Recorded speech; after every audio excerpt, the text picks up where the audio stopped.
Imagine a shadow slipping into a grand Virginia mansion under cover of night. Not a ghost, but a living curse. Born between worlds, defying God's own design. This enslaved soul awakens forbidden desires in a master and his wife. Desires that twist into madness, birthing sins that cry out for heavenly vengeance. What if one person's existence could unravel an empire of flesh and stone?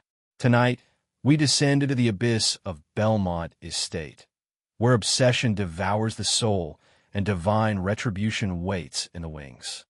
In the sweltering haze of an August twilight in 1851, the air in Southside Virginia hung thick as a shroud, laced with the bitter tang of curing tobacco leaves and the faint, metallic scent of impending rain.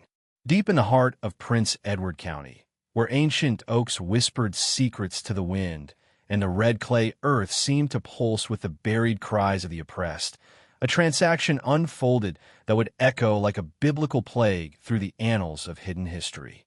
A slave trader's quill scratched across parchment in the dim flicker of a lantern, inking an entry that defied the natural order. Acquired. One anomalous being, estimated 19 years, procured from the shadowed markets of Charleston. Anomalies of form as noted by prior custodian, Dr. Estrad. Sum, $2,470, exceeding common valuation fourfold. Purchaser, T. Rutledge, Belmont Plantation. This was no ordinary ledger mark. It was the spark of a fire that would consume souls, reduce a thriving estate to ruins, and summon whispers of divine wrath upon those who dared play God with creation. What transpired in the 14 months that followed remains a fractured mosaic, pieced together from scorched fragments of diaries, sealed court decrees, and the trembling testimonies of those who survived the fallout. 3 lives extinguished, not by blade or fever, but by the slow poison of unchecked desire. The once mighty Belmont Estate, a bastion of old Virginia pride, abandoned like Sodom after the brimstone fell, its halls echoing with unspoken sins. Auctioned in November 1852 for mere pennies on the dollar, with ironclad edicts that certain chambers be bricked up forever, lest their secrets corrupt the living. Historians, sifting through the dust of private correspondences, 17 veiled allusions in yellowed letters from kin and clergy, paint a picture of obsession so profane it blurred the lines between master and slave, husband and wife, mortal and monstrosity. Yet, official archives bear deliberate voids, pages razored out as if to excise a tumor from the body politic. The surviving echoes speak of a fixation that gnawed at the spirit, evoking the biblical warnings of idolatry and the forbidden fruits of Eden, where curiosity begets fall and fleshly indulgence invites heavenly scourge. Before we plunge deeper into the shadowed corridors of Belmont and the enigmatic figure who became its undoing, if the veiled horrors of America's antebellum underbelly grip your soul, the tales of moral decay and spiritual reckoning that textbooks dare not touch, join the congregation at Liturgy of Fear. Subscribe now, tap that bell to summon notifications like a midnight toll, and ensure these revelations find you in the dark. And tell me in the comments, from which corner of this fractured world do you watch? Your city, your state? Let be known, for in sharing, we bind against the silence. Now, let us cross the threshold into Belmont Estate, where the veil between propriety and perdition grew perilously thin. The truth lurking in those sealed rooms surpasses any Gothic fable. It is a testament to human frailty, where one soul's ambiguous form became a mirror reflecting the deepest abysses of guilt, sin, and the inexorable pull of divine justice.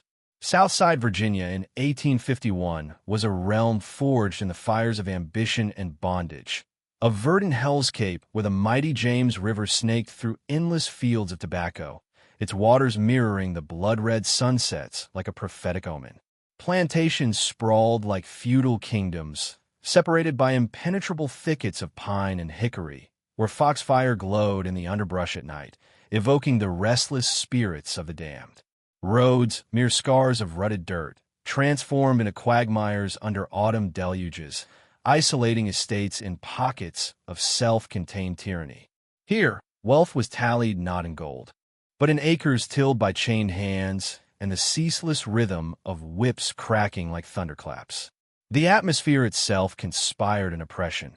Humid air heavy with the acrid bite of smoke from curing barns, mingling with the earthy musk of sweat-soaked soil and the distant, mournful hymns sung in secret by the enslaved under starlit skies, songs invoking deliverance, echoing the psalms of Exodus. At the epicenter stood Belmont Estate, a 3,000-acre dominion etched into the landscape since the Revolutionary era, passed down through Rutledge bloodlines like a cursed inheritance. The manor house loomed as a Georgian sentinel of red brick, its white columns rising like bleached bones against the verdant backdrop, black shutters winking shut like eyes guarding secrets. Not grandiose like the Tidewater palaces, but solidly aristocratic, whispering of generational wealth rooted in the unholy trinity of land, labor, and legacy. Behind it, a double line of slave cabins formed a spectral village, rough-hewn logs daubed with mud, roofs of splintered shingles leaking despair. 42 souls toiled here, their days a blur of bent backs under the sun's merciless gaze, harvesting leaves that would fill the coffers of distant merchants, while their own spirits withered like autumn vines.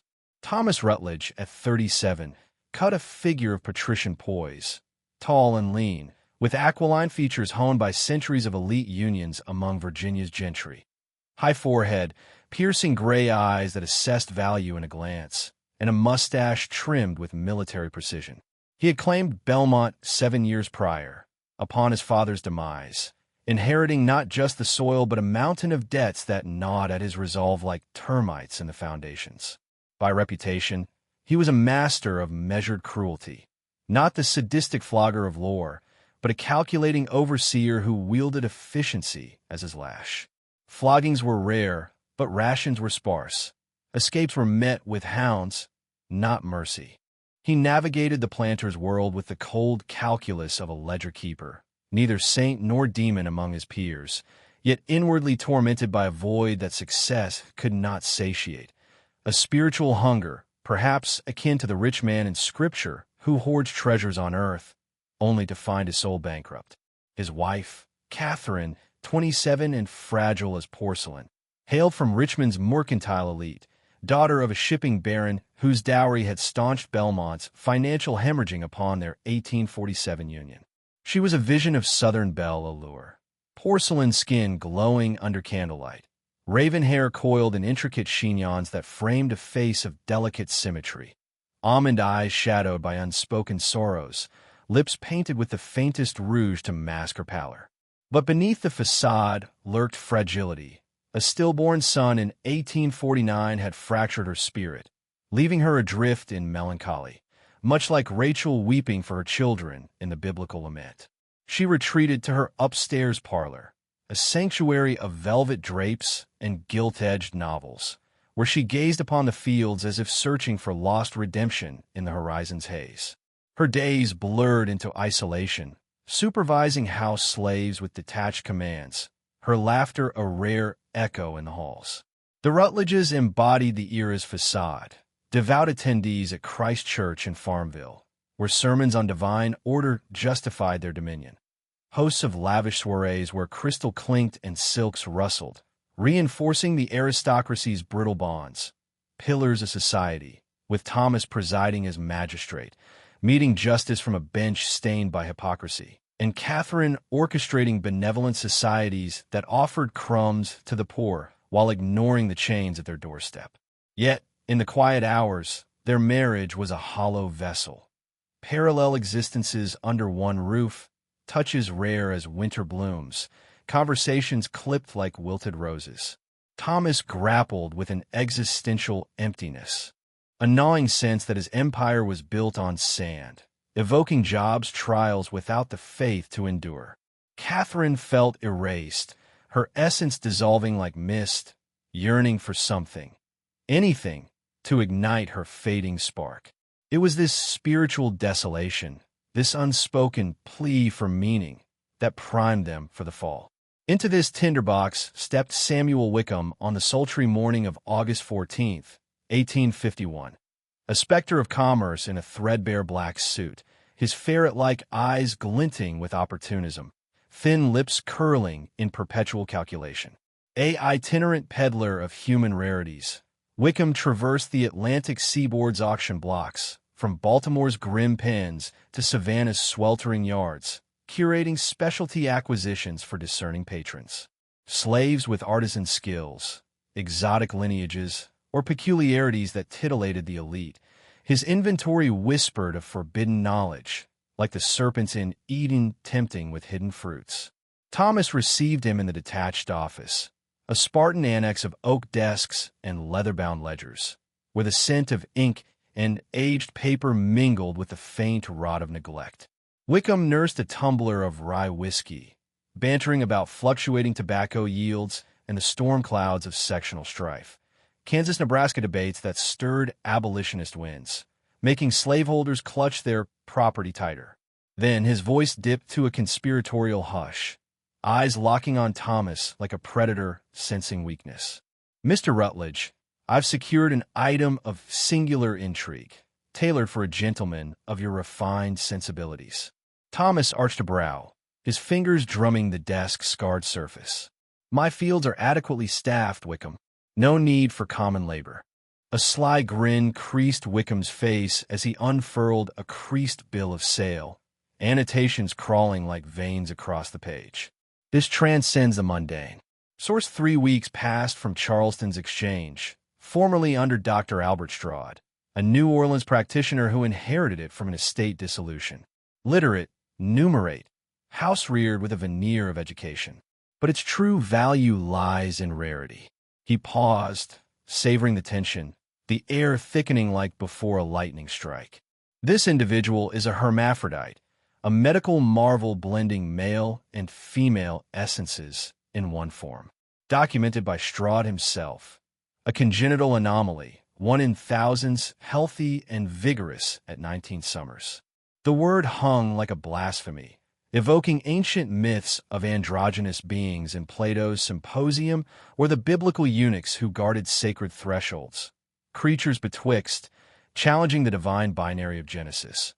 Male and female created he them. Thomas felt a vertigo seize him, a plummet into uncharted depths, his pulse quickening as if confronted by a forbidden idol. Both male and female, a living paradox, defined order God imposed on creation. Wickham leaned closer, his breath sour with whiskey. Trained for scrutiny since youth, compliant, unresisting. Straude ensured docility.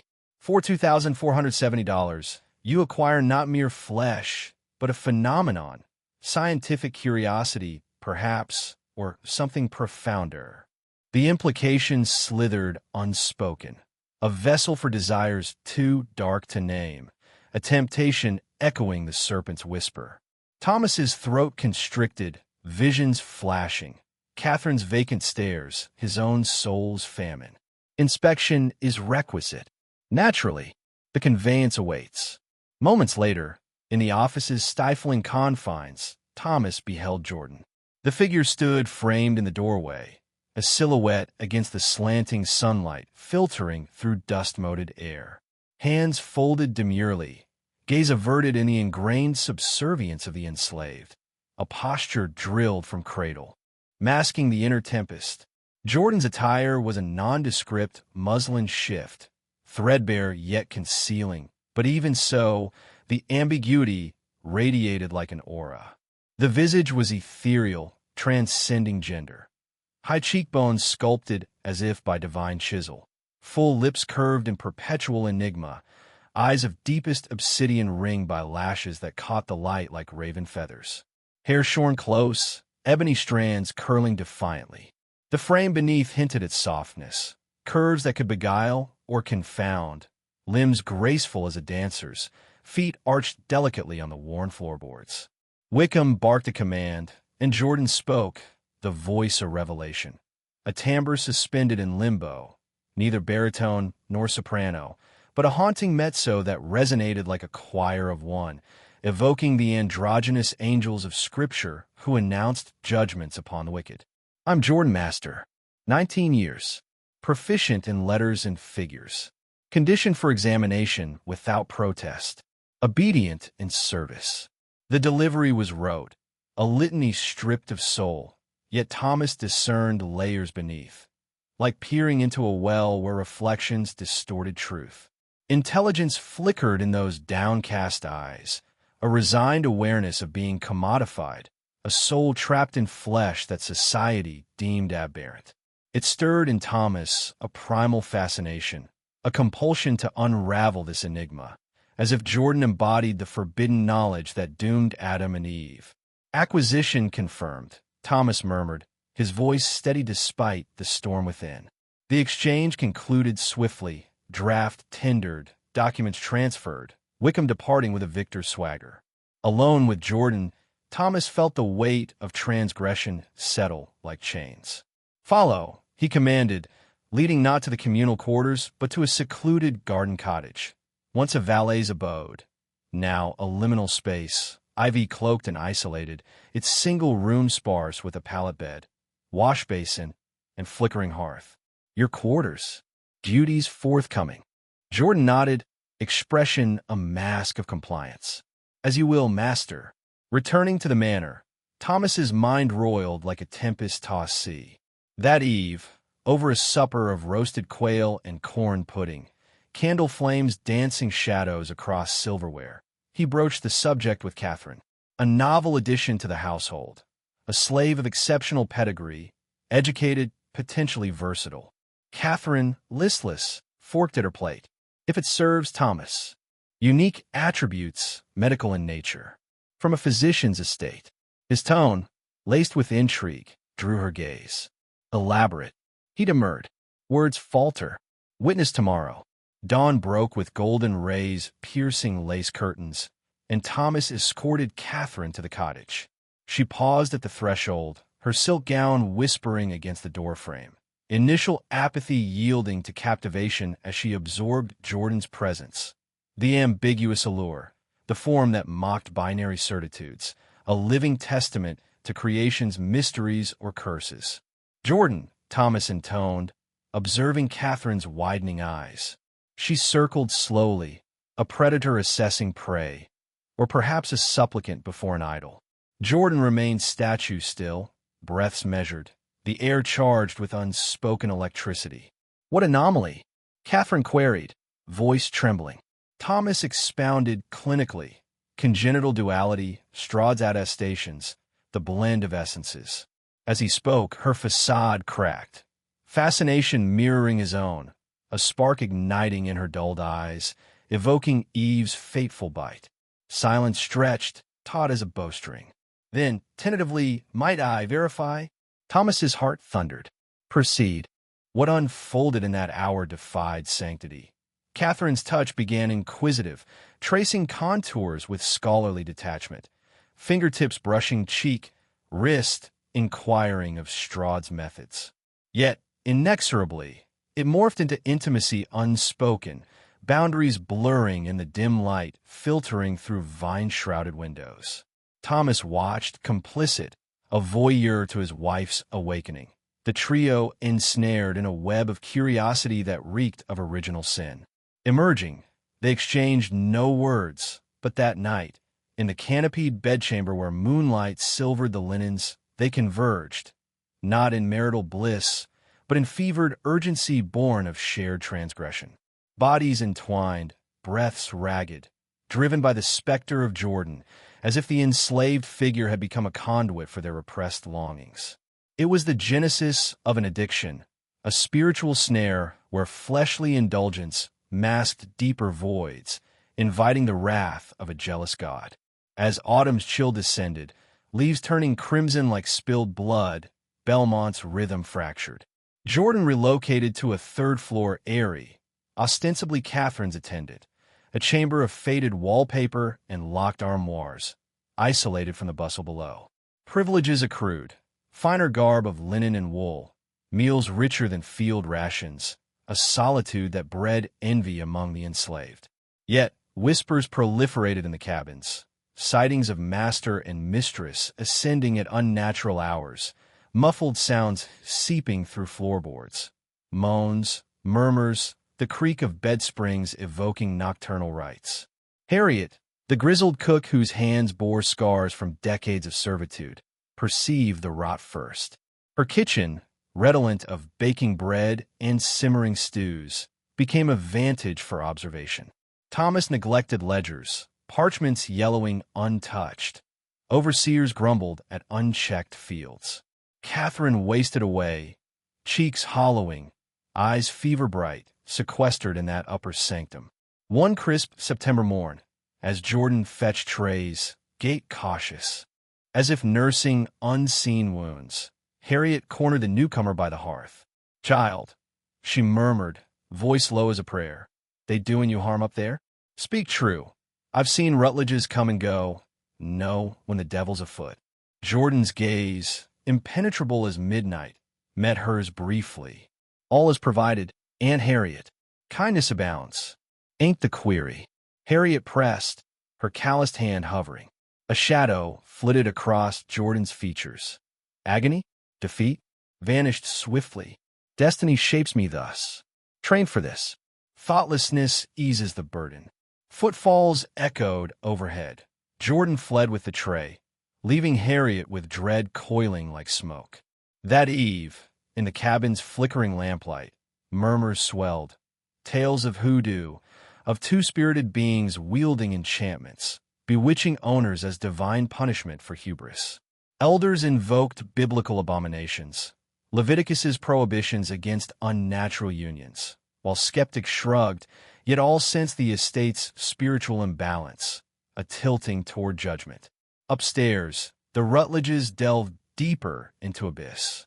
Thomas amassed tomes on teratology and anatomy, leather-bound volumes from Richmond booksellers, poring over illustrations by lamplight, cross-referencing with Jordan's form in examinations that devolved into rituals.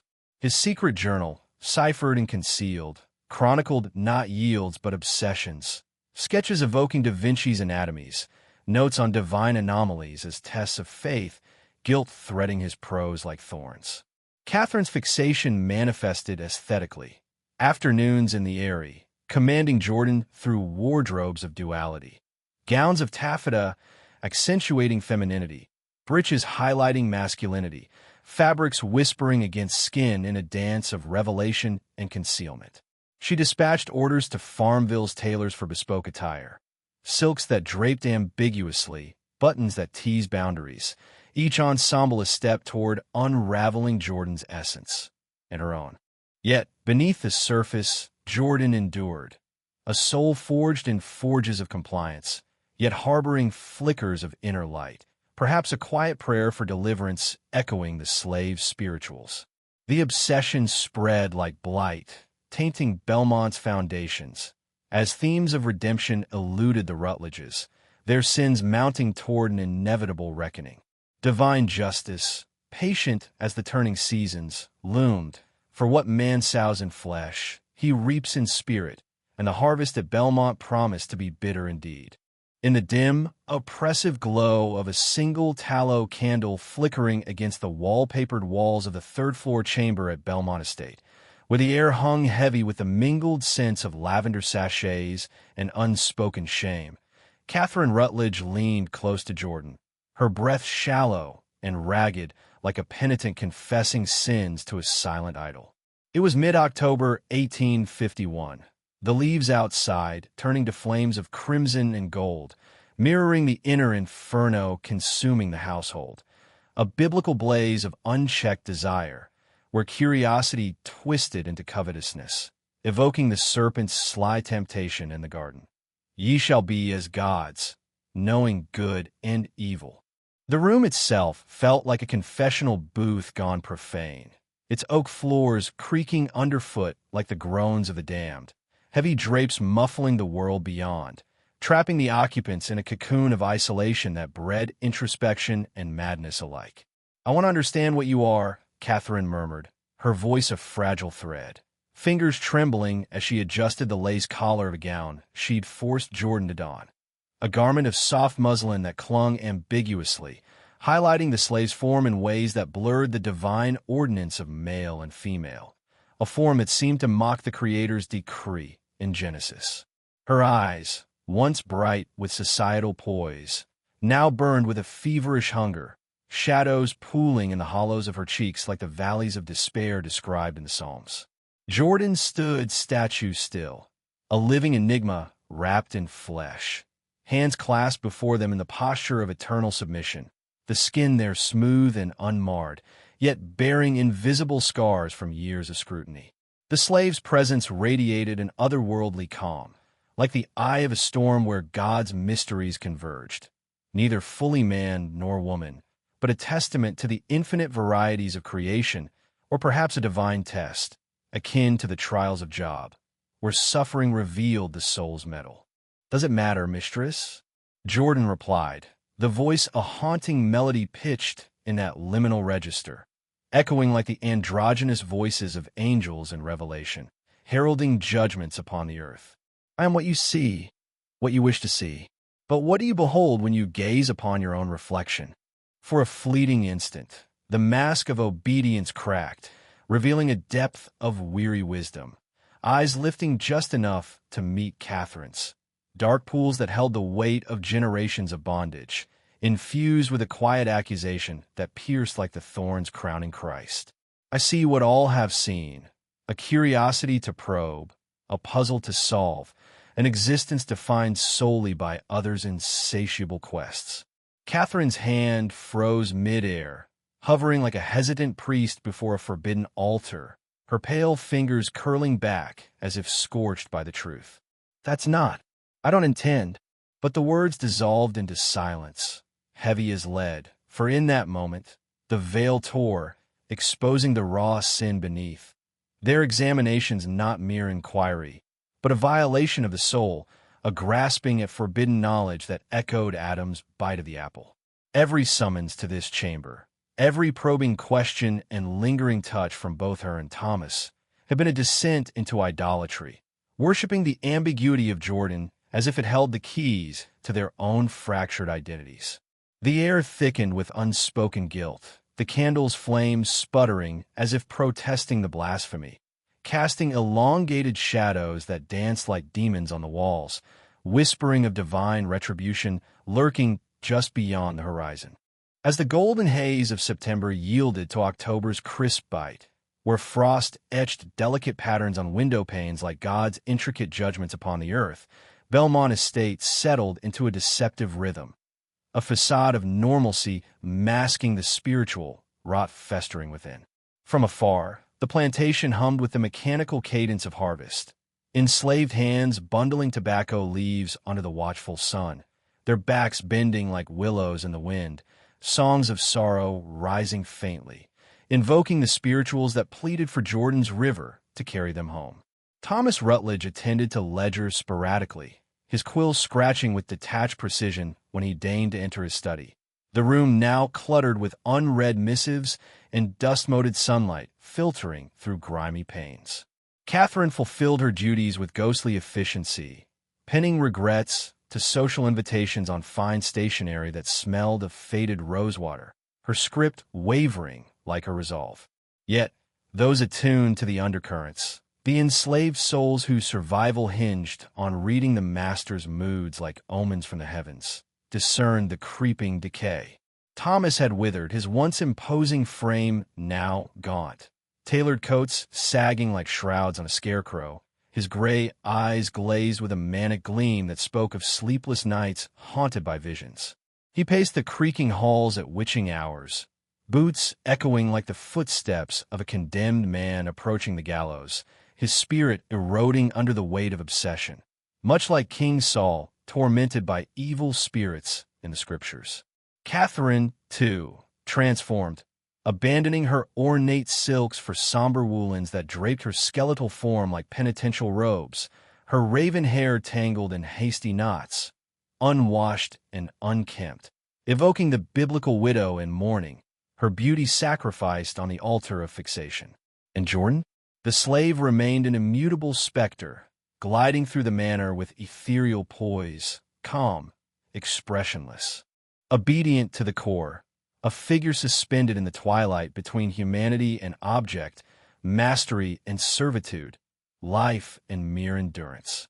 Their presence evoked the stoic martyrs of early Christianity, enduring trials with quiet faith, yet here devoid of hope, a vessel for others' sins.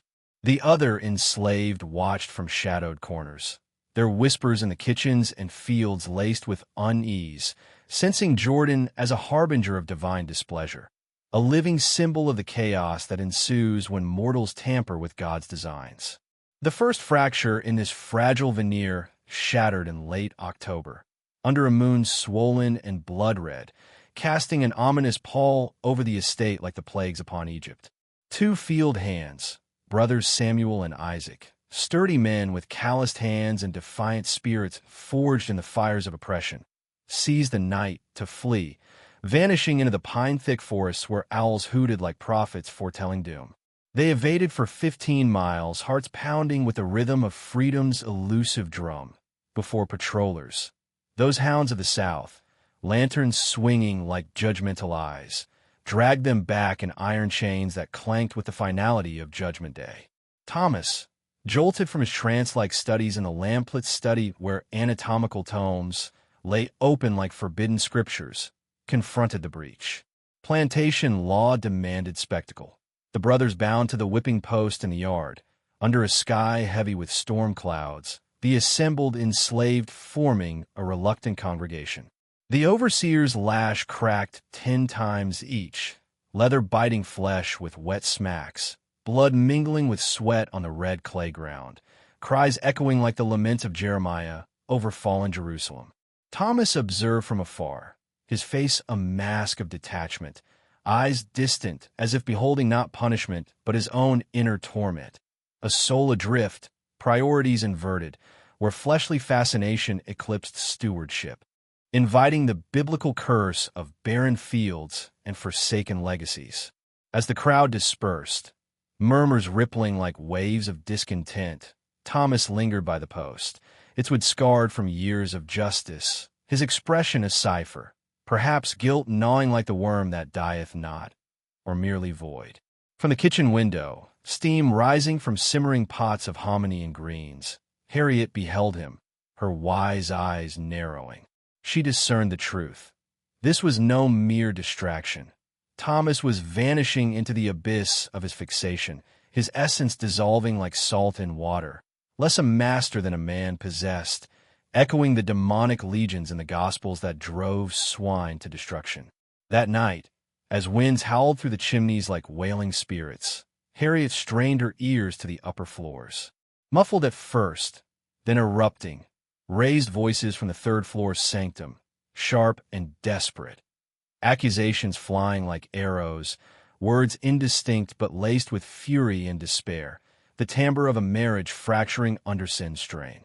Dawn broke gray and unforgiving, frost glittering on the lawns like tears of the heavens. Jordan descended to the kitchen, gait deliberate and pained, as if bearing invisible burdens.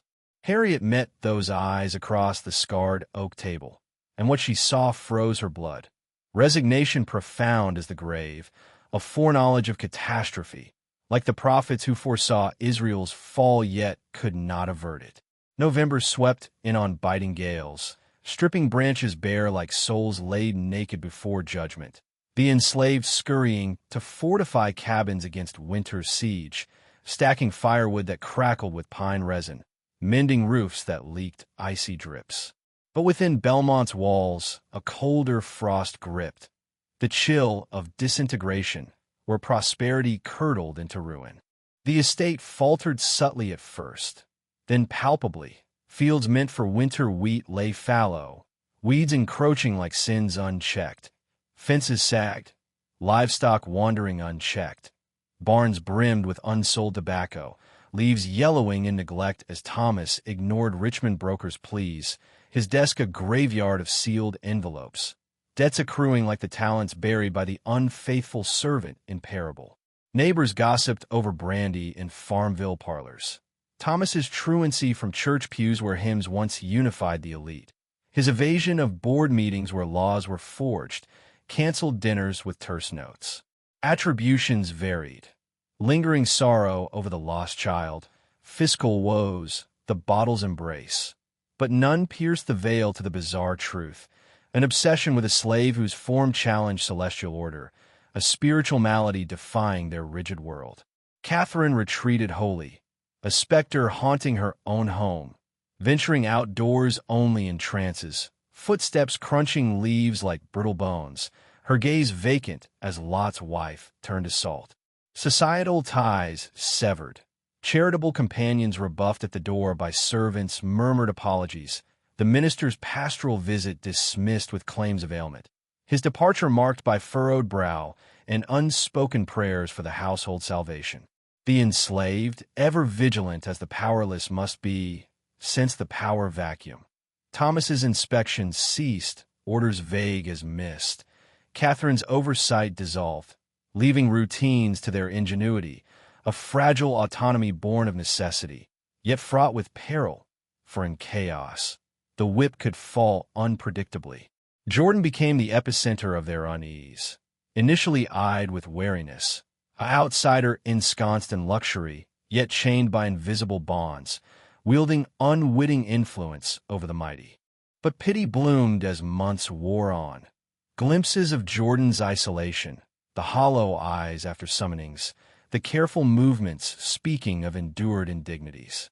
Delia, the displaced maid with kind eyes and work-worn hands, cornered Jordan in a dimly lit hall one crisp afternoon, the air redolent of beeswax polish. "If need arises," she whispered, voice low as a conspiratorial prayer, "for words, for solace, you're not forsaken here." Jordan's gaze softened fractionally, a crack in the facade. "Gratitude, but solitude defines me, as it does us all in the end. No bitterness, merely axiom, like Ecclesiastes' vanities under the sun." Delia watched Jordan recede, heart heavy with impotent compassion, recognizing affliction's universal chain. By late November, Thomas's withdrawal deepened, a self-imposed exile even from Jordan. The nocturnal ascents rarer, nights spent in his study amid whiskey fumes and flickering hearth, staring at the locked journal as if it held oracles, pages blank now, his quill idle like a soul barren of repentance. Catherine compensated, immersing wholly, days blurred in the airy, sustenance forsaken, sleep a stranger, her monologues spilling like confessions. Richmond girlhood's gilded illusions, wedlock's hollow vows, the stillborn's ghost haunting her womb, failures as woman etched in biblical terms, like Sarah's barrenness before divine intervention. Jordan absorbed it all, a silent confessor, responses measured, judgment withheld, occasionally draping a shawl over the dozing mistress with mechanical care, vigil kept till awakening. "Why endure?" Catherine queried one leaden afternoon, voice cracking like thunder's prelude. "Flight beckons. Samuel and Isaac dared. Your cunning surpasses." Jordan's paws stretched, eyes distant as horizon. "Whither, mistress?" "My mark precedes me, a beacon for scrutiny, dissection, ownership. Here, predictability reigns, a lesser hell." "Horrible," Catherine breathed, tears welling like the widow's oil in Scripture. "Indeed." Then the core query surfaced, raw as exposed nerve. "Do you despise us, Thomas me?" Silence enveloped, thick as fog. Jordan weighed words like scales of justice. "Hatred demands liberty I lack, to claim rights denied, humanity affirmed. Childhood drilled my aberration as subhuman, fit for spectacle. Thus no hate, mere endurance, as with predecessors, as with successors." Catherine shattered, sobs racking her frame like seismic quakes, a deluge of guilt flooding the room. Jordan remained impassive, a witness to collapse, neutrality a shield forged in fire. Composed, blotched, and raw, Catherine confessed, "We're self-destructing, this fixation a plague devouring innards. I'm mistress, and you observe. What alternative?" No retort came, only echoing void. The precipice arrived December 15th, skies leaden as judgment's throne, when Dr. Edmund Carlyle's carriage rattled up the drive, wheels churning red mud like churned blood. A Richmond luminary, 60s rounded with mutton chops white as purity's robe, bearing of authoritative grace, old ally to Thomas's sire, prompted by rumors of woes. Thomas's epistle, born of vulnerability, had beckoned him for professional insight on the curiosity. Greeted with manic fervor by Thomas, Catherine absent under migraine's guise. Supper unfolded in the dining hall, crystal chiming under candle constellations, Thomas expounding on Jordan, clinical at onset, then fervent, unveiling fixation's underbelly. Carlyle's interest soured to concern, brow furrowing like furrowed earth awaiting seed. An examination? He proposed. Precisely my intent. Upstairs, Catherine lurked wraith-like, Jordan poised, neutral as clay awaiting potter. Carlyle's scrutiny dignified, queries on provenance, health, inspection respectful, notations precise, treating Jordan as soul, not specimen, a stark foil to Mont's profanities. Remarkable, he conceded. True rarity. Privately in the study, brandy glowing amber by firelight. Thomas, familial bonds compel candor. Not the condition alarms, but the aura, your gazes, the fixation transcending science. Defensiveness flared, my property, my prerogative. Morality binds, even here.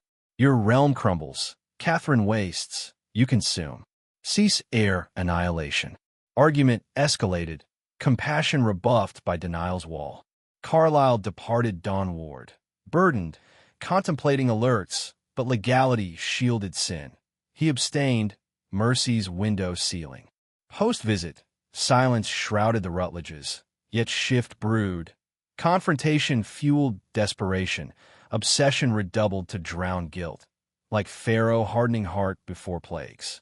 January 1852 blanketed Belmont in snows, isolating like Sinai's wilderness, fields dormant, cabins huddling round fires, the estate a frozen tableau of suspended judgment, sins ripening beneath for harvest's reaping. As the merciless grip of January 1852 tightened around Belmont Estate, blanketing its sprawling fields in unyielding snow that muffled the world like a shroud over the dead, the main house became a tomb of living shadows, a microcosm of spiritual desolation where the boundaries between sinner and sinned against blurred into oblivion. The isolation, imposed by drifts piling high against the brick facade and winds howling like the banshees of biblical lore, accelerated the Rutledges' plunge into an abyss from which no earthly light could retrieve them. No longer bound by the superficial rituals of society, the obligatory church attendances where hymns masked hypocrisy, the contrived dinners where silverware clinked over discussions of crops and politics. They shed the last vestiges of restraint, exposing the raw, festering wounds of their souls. It was as if the snow itself, pure and unforgiving, symbolized the divine judgment encroaching, a white veil over the land echoing the purity they had defiled, much like the frozen wilderness where the Israelites wandered, tested by God for their faithlessness. Thomas Rutledge abandoned all pretense of stewardship, his study now a lair of neglect. Ledgers moldering under layers of dust, ink pots dried to cracked husks, the air thick with the stale reek of unwashed linens and spilled whiskey that pooled on the floor like spilled blood offerings to forgotten idols. He wandered the halls at odd hours, his footsteps echoing hollowly on the polished oak floors, his once refined features now gaunt and bearded, eyes bloodshot from sleepless vigils, evoking the tormented King Saul, possessed by spirits and forsaken by the Lord. Catherine, meanwhile, confined herself to the third-floor eyrie, a chamber that had transformed from a simple room into a profane sanctuary. Walls papered in faded florals, now seeming to wilt under the weight of sin. The narrow bed, a altar of transgression. The single window, fogged with breath and despair, framing a view of the snowbound fields that stretched like a barren purgatory. She emerged only rarely, a spectral figure in tattered nightgowns that trailed like funeral shrouds, her footsteps faint as whispers of the damned. And Jordan? The enslaved enigma endured, as ever, suspended in that ethereal limbo between flesh and phantom, personhood and possession, a living embodiment of the biblical neither male nor female in Galatians, yet twisted by human hubris into a symbol of chaos. But a subtle metamorphosis had stirred within Jordan, not outright rebellion, for the chains of law and conditioning forbade such, but a quiet eloquence, observations slipping like daggers of truth into the Rutledge's delusions. It was as if Jordan had become a prophet in captivity, voicing the divine indictments that the couple could no longer ignore, planting seeds of doubt that blossomed into thorns of guilt, reminiscent of Nathan confronting David over his sins with Bathsheba. One storm-ravaged evening in late January, as sleet lashed the panes like heavenly scourges and the hearth fire sputtered weakly against the invading chill, Jordan's words pierced the veil. Catherine had fled the room in a torrent of tears, her sobs echoing down the stairs after a vicious spat with Thomas over some triviality that masked deeper rifts. Their shared fixation, now a wedge driving them apart, like the sword of divine justice cleaving the unrighteous. Thomas remained, slumped in a velvet armchair that sagged under his diminished weight, his shirt unbuttoned to reveal a chest hollowed by self-neglect, the scent of sweat and despair clinging to him like incense of the profane. Jordan stood by the window, silhouette etched against the flickering lightning, hands clasped in perpetual submission, yet the voice that emerged carried the weight of ancient wisdom. "You're wounding one another now, Master, not merely me," Jordan intoned, the timbre balanced in that uncanny register, resonating like the harmonious choirs of heaven mingled with earthly lament. "This obsession devours you from within, like the worm in the book of Isaiah that dieth not, feeding on the souls of the wicked." Thomas's head snapped up, his eyes flashing with a hatred born of recognition, the loathing one feels for a mirror reflecting one's monstrosity. "What do you seek? Confession? Absolution for the wrongs inflicted? Your chattel, Jordan, existing solely for my decree." A pause, heavy as the snow-laden branches outside. Then Jordan's response, soft yet unyielding. "Is that the lie you whisper to your soul in the dead of night? From this vantage, I appear the sole, free spirit here. You and the mistress are shackled by cravings, enslaved to an urge to claim what eludes grasp. I yield to you by man's edict, no alternative granted. But you kneel to your demons willingly, choice forsaken in the haze of desire." The words landed like lashes from a divine whip, stripping away illusions, evoking the prophetic rebukes in Scripture that felled kings. Thomas's hand rose instinctively, fist clenched as if to strike, knuckles whitening against the urge, but faltered, dropping limp as realization dawned. No blow could restore the hierarchy shattered by their sins. No threat could reclaim dominion over a soul they'd elevated to idol. He staggered from the room, the door slamming like a tomb ceiling, leaving Jordan alone with the storm's fury, a quiet prayer perhaps forming unspoken, a plea for deliverance echoing the slaves' spirituals sung in hidden groves, invoking the God who parts seas and topples pharaohs. February's thaw arrived fitfully, melting snow into rivulets that carved muddy scars across the estate's grounds, exposing the barren earth beneath like sins laid bare before judgment. But no relief thawed the tension within Belmont. Instead, it intensified, the air inside the manor thick with foreboding, sense of decay mingling with the faint rot of uneaten meals and unventilated rooms. Whispers in the slave quarters had escalated to urgent murmurs, carried on the chill winds. Tales of impending cataclysm, divinations drawn from dreams and omens, like the ravens circling the barns or the unnatural silence of the hounds. Several enslaved souls plotted escapes, secreting away cornmeal and jerky in hidden bundles, mending boots under cover of night, their eyes darting toward the northern horizon where freedom beckoned like the promised land. Harriet, the steadfast cook whose hands bore the scars of 2 decades' toil, refused to ascend to the 3rd floor, her resolve a quiet act of defiance born of moral clarity. forcing Catherine to descend for sustenance or starve, her frail form trembling on the stairs like a penitent descending to hell. Two more field hands bolted under February's half-moon, hearts pounding with the rhythm of Exodus, only to be recaptured by patrollers whose lanterns pierced the darkness like accusatory eyes. Thomas scarcely registered their return, lost in his haze.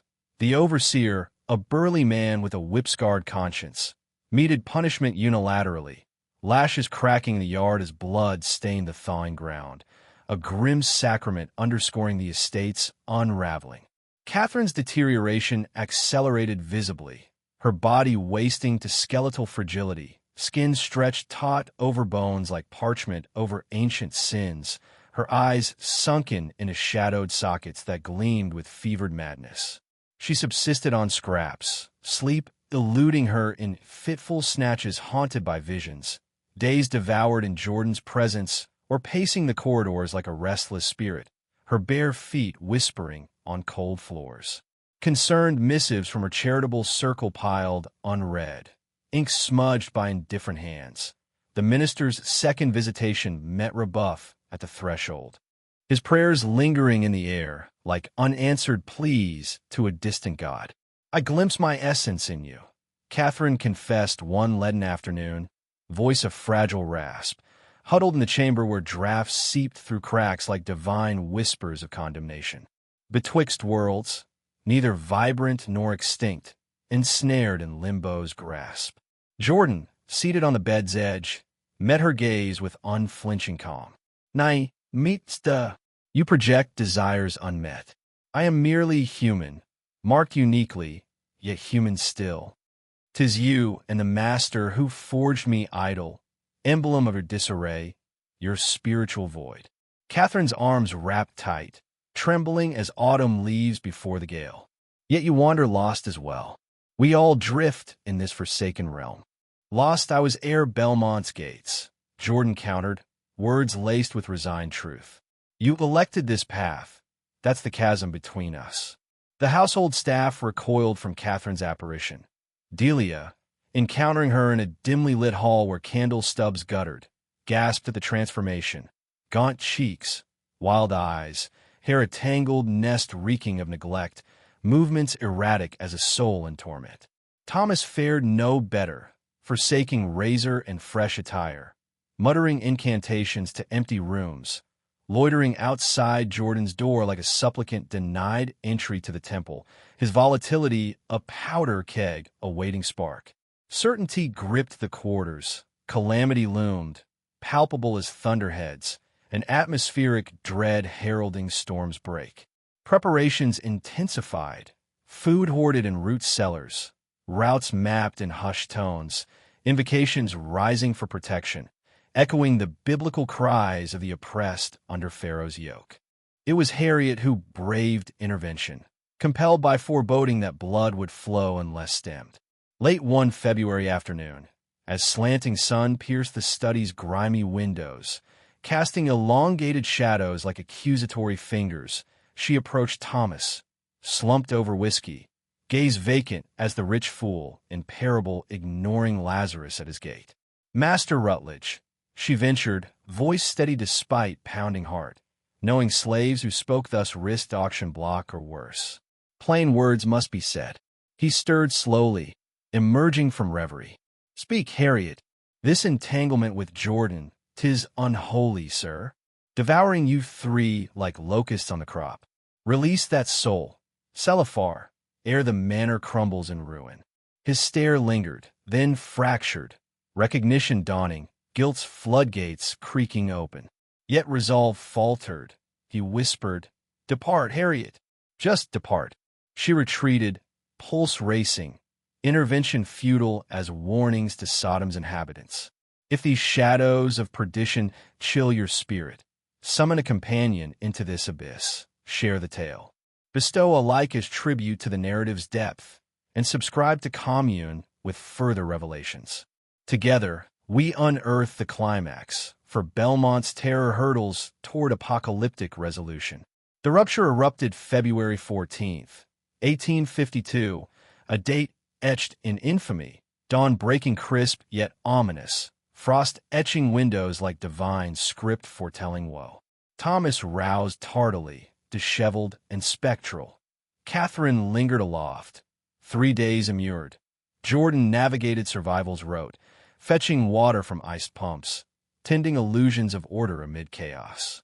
Yet an eerie tranquility cloaked Catherine, noted by those attuned. Delia in the hall, where air hung heavy with wood smoke, observed the glassy stare, deliberate gait, a ritualistic calm more terrifying than frenzy. Harriet, kneading dough in the kitchen's warmth, felt dread coalesce, murmuring psalms for the blameless. Evening descended with frigid rain, drumming relentlessly, winds shrieking around eaves like avenging angels, the manor groaning as if burdened by accumulated sins. Thomas brooded in his study, fire's embers casting hellish glows, whiskey down mechanically, mind a fog of resignation. Upstairs, Catherine perched in Jordan's sanctum, gaze fixed with desperate acuity. Lamps flamed, dancing shadows like demons reveling. Rain escalated, thunder growled distant warnings.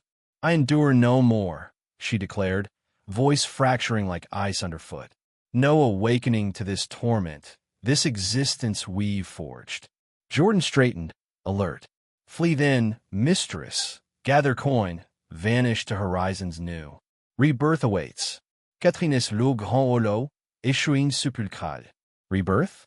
This stain clings eternal. Visions of our depravity haunting every shadow.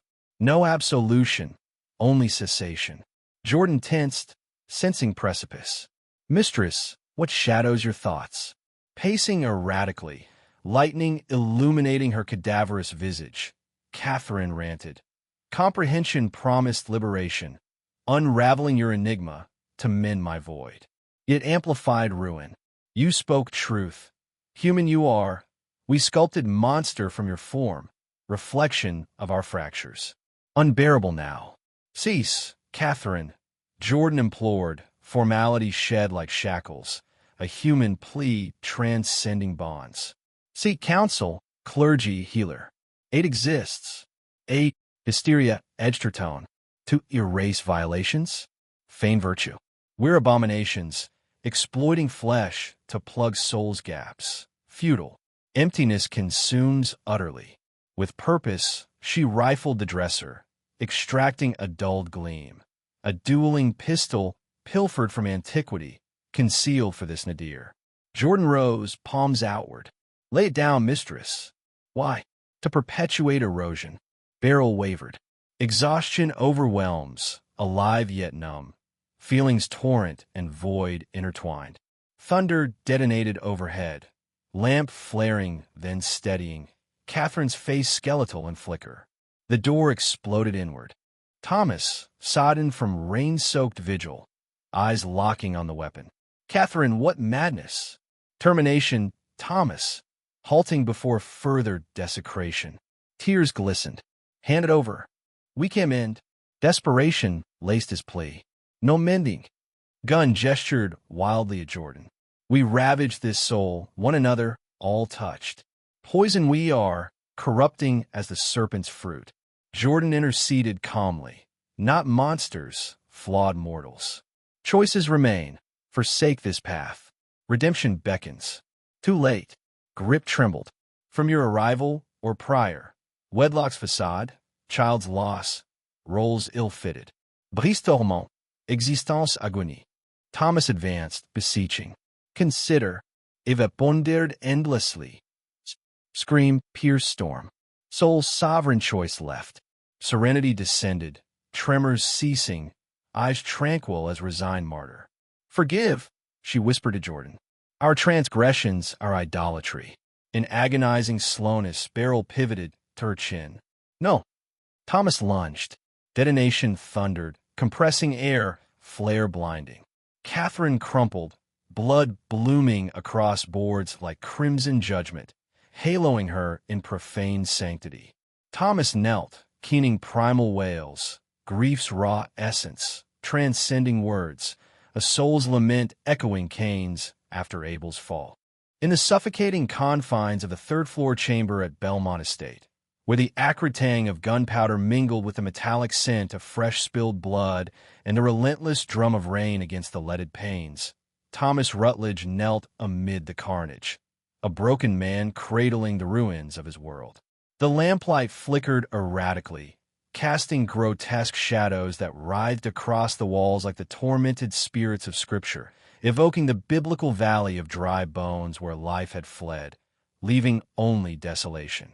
Catherine's body lay sprawled on the floorboards, her once elegant form now a crumpled vessel, blood pooling in a viscous halo around her raven hair, seeping into the cracks like the sins of the fathers visiting upon the children.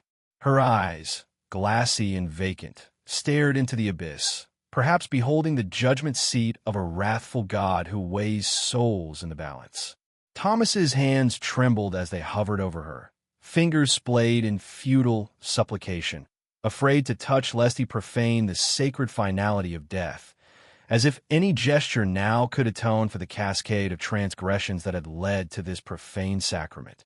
Jordan stood sentinel by the window, a silhouette etched against the storm-lashed glass. Posture immutable as the pillars of creation, face a mask of inscrutable calm that might conceal pity for the fallen, relief at the cessation of torment, or the profound nothingness of one long schooled in emotional erasure. Outside, the tempest raged unabated, thunder rumbling like the voice of Jehovah from Sinai, declaring woes upon the unrepentant, the world indifferent to the microcosm of ruin within these walls, a reminder that creation endures while mortal follies crumble to dust. Downstairs, the gunshot's echo had rippled through the manor like a divine proclamation, freezing the enslaved in tableaus of dread. Harriet stood rigid in the kitchen, her calloused hands clutching a wooden spoon mid-stir, the pot of simmering broth forgotten as her worst premonitions crystallized into reality. Prayers ascending like smoke from Abel's altar, unanswered by God who sometimes permits the wicked to reap their harvest. Delia huddled in her cramped quarters, palms pressed to her mouth to stifle a primal scream, her body quaking as if the earth itself trembled under the weight of accumulated iniquity. In the shadowed hallway, the other enslaved congregated in hushed urgency, faces illuminated by a single flickering candle, whispers weaving a tapestry of fear. Flee into the night, where patrollers lurked like demons, or endure, praying this cataclysm marked the nadir of their ordeal, the beginning of some cosmic redress akin to the plagues upon Egypt, where the oppressed were spared while tyrants fell. Catherine clung to life for 17 agonizing hours, suspended in a liminal twilight between realms, a purgatorial state where the bullet's cruel path had ravaged her form but not yet severed the fragile thread of existence. She lay in the canopied bed of their marital chamber, sheets stained with the remnants of her vitality, her breath shallow and ragged, each inhalation a labored defiance against the inevitable. Thomas perched beside her, his hand enveloping hers in a grip born of desperation, whispering litanies of remorse into the void, apologies for the voids he had sought to fill with her essence, confessions of love withheld in life, pleas for forgiveness from a soul already adrift toward the eternal.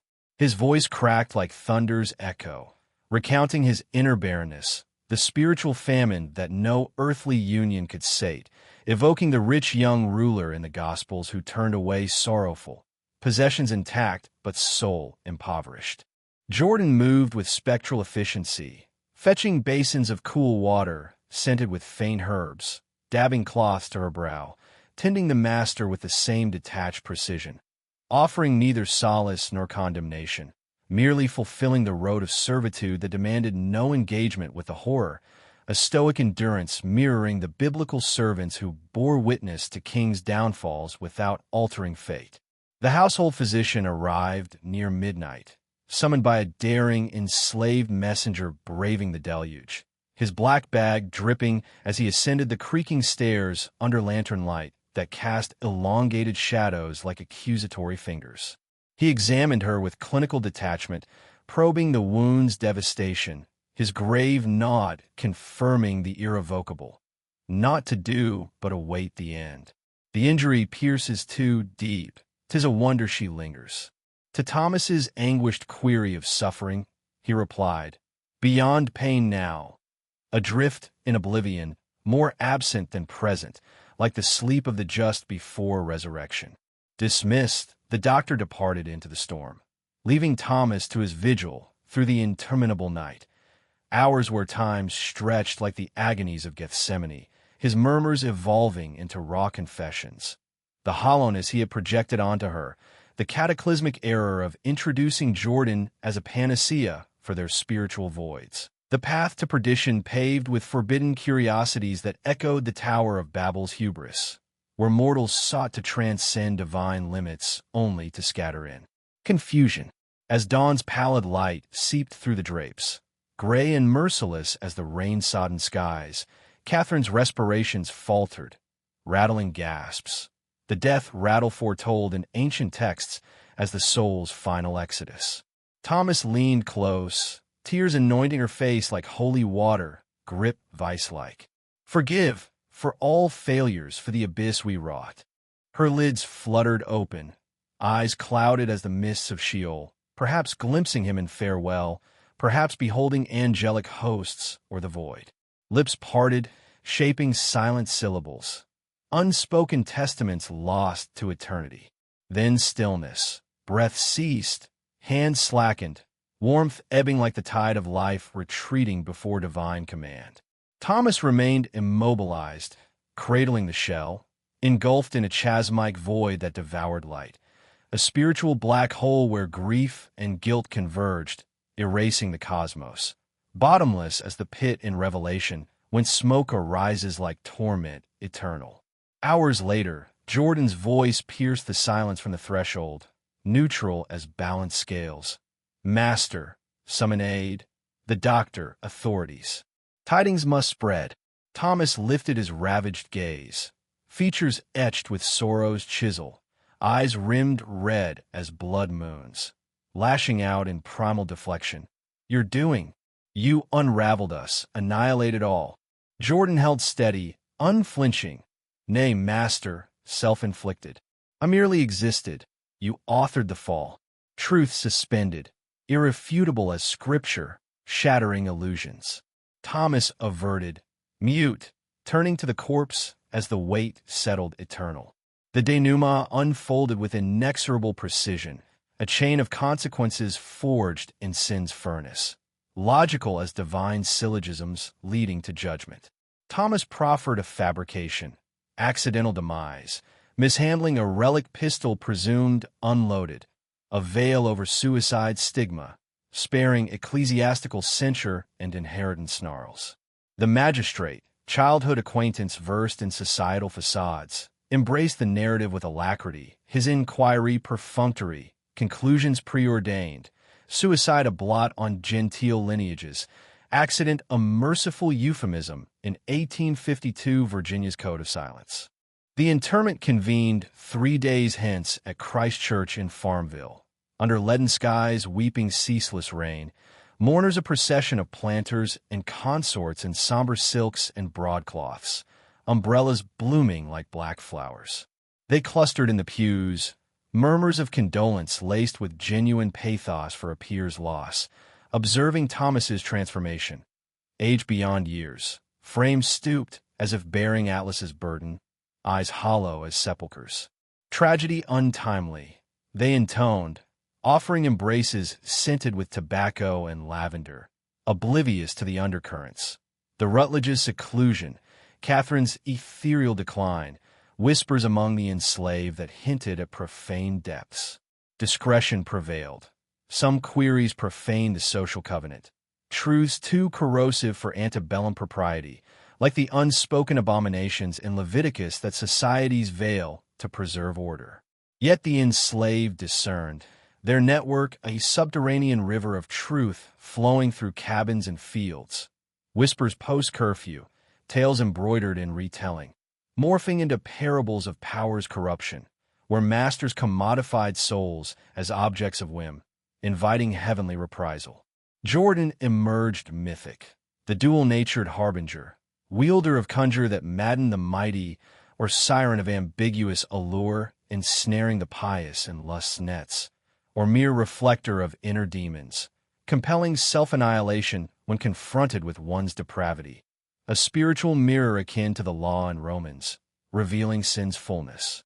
Verity, prosaic and profound, eluded legend's gloss, yet the myth fortified, masters fallible, obsessions fatal, endurance a triumph echoing the Hebrew's sojourn, where survival bespoke divine favor amid oppression. Within a week of rites, Thomas liquidated Belmont, haggling tersely, accepting undervalued bids to exorcise the specter, yearning spatial absolution from the site of his undoing. Pre-sale, 3 acts of erasure, the airy sealed, furnishings purged, bloodstain scoured futilely from wood that retained phantom crimson, door barred, key consigned to the well's abyss, contract mandating eternal quarantine. The Petersburg merchant acquiesced, deeming it quirk amid abundance.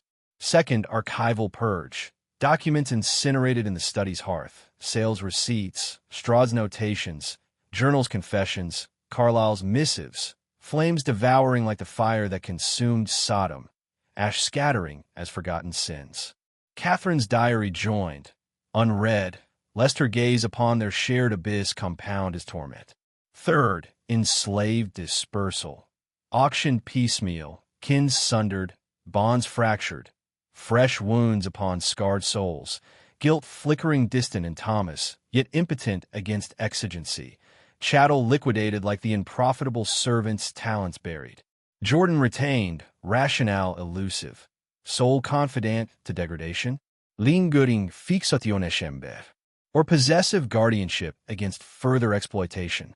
Relocated to Lynchburg's modest abode, clabbered simplicity on a hushed lane, antithesis to Belmont's pomp, with Jordan and aged retainers unsaleable.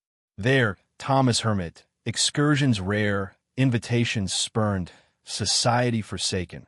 A spectral existence, dawn ambles with burdened shuffle, neighbors glimpsing a man crushed by invisible yokes, conversing with none, purpose evaporated like manna uncollected.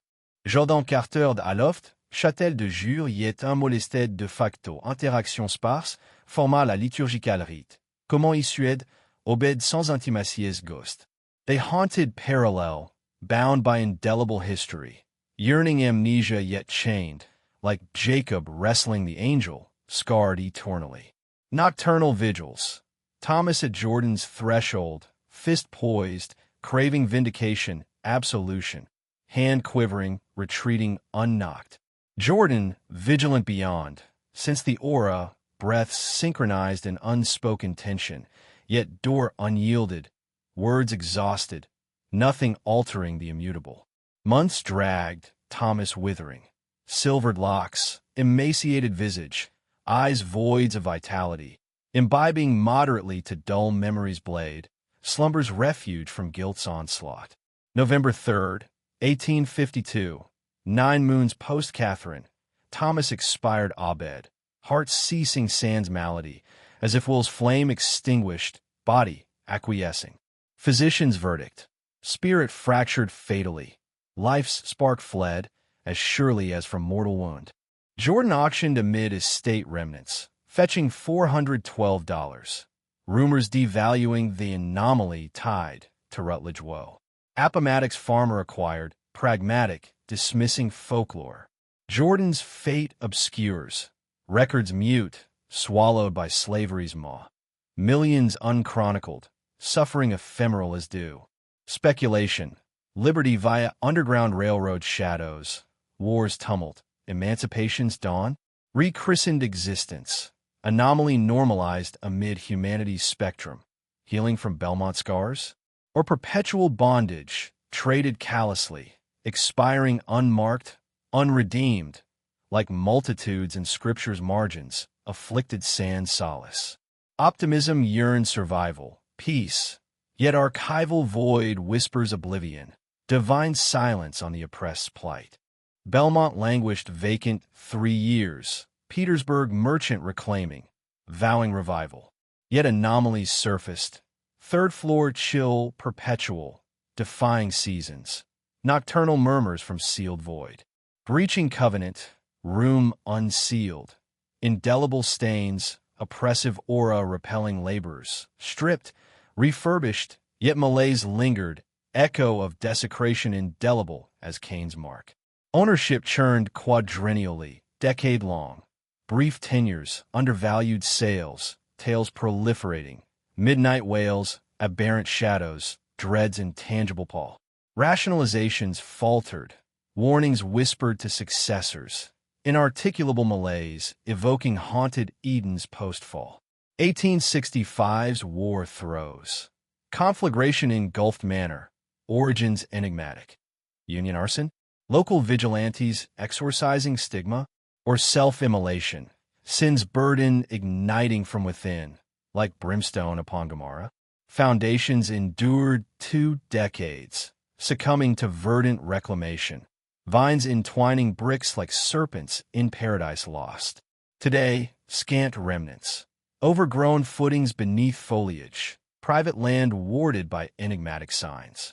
History's nod to Rutledge's tenure, yet voids deliberate, expunged ledgers, sealed decrees, as if celestial hand redacted the profane, ensuring no monument to hubris endures, divine justice in oblivion's embrace.